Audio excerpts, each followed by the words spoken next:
দিয়ে যাচ্ছে, অবশ্যই আপনার সেই টাকা, সেই রিজিক হালাল হতে হবে। আপনি যদি হারাম টাকা দিয়ে হজ্জে যান, ওই টাকার হজ আল্লাহ কবুল করবে না।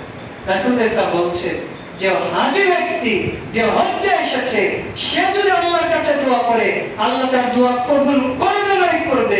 মা যদি, পিতা যদি তার সন্তানের জন্য দোয়া করে, আল্লাহ কবুল করবেনই করবে। মাসরুম যদি জালেমের জন্য দোয়া করে, আল্লাহ কবুল করবেনই করবেনই। যদি সন্তান তার পিতামাতার জন্য দোয়া করে, মুসাফির যদি আল্লাহর কাছে দোয়া করে, আল্লাহ তার দোয়া কবুল করবেনই করবে।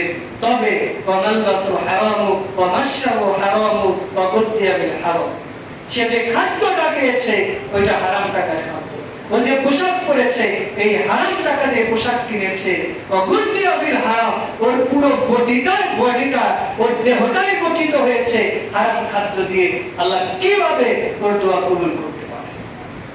তার মানে হারাম টাকা দিয়ে আপনি টাকা হালাল করার জন্য যদি হজ্জে যান, ওই টাকা দিয়ে হজ কবুল হবে।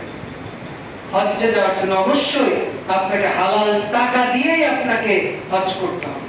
অন্যথায় আপনি কাবার গিলাফ ধরে কান্না করতে করতে যদি মরে যান, আল্লাহ আপনাকে ক্ষমা করবে। এটা আল্লাহর ওয়াদা। রাসূল সাল্লাল্লাহু বলছেন যে লা ইয়াদখুলুল জান্নাতুন জাসাদুন গুদ্দিয়া বিল হারাম, ওই দেহ পশ্চিম কালে জান্নাতে যাবে না যে দেহ হারাম খাদ্য দ্বারা পরিপুষ্ট, যে দেহ হারাম খাদ্য দ্বারা গঠিত হয়েছে, ওই দেহ পশ্চিম কালে জান্নাতে যাবে।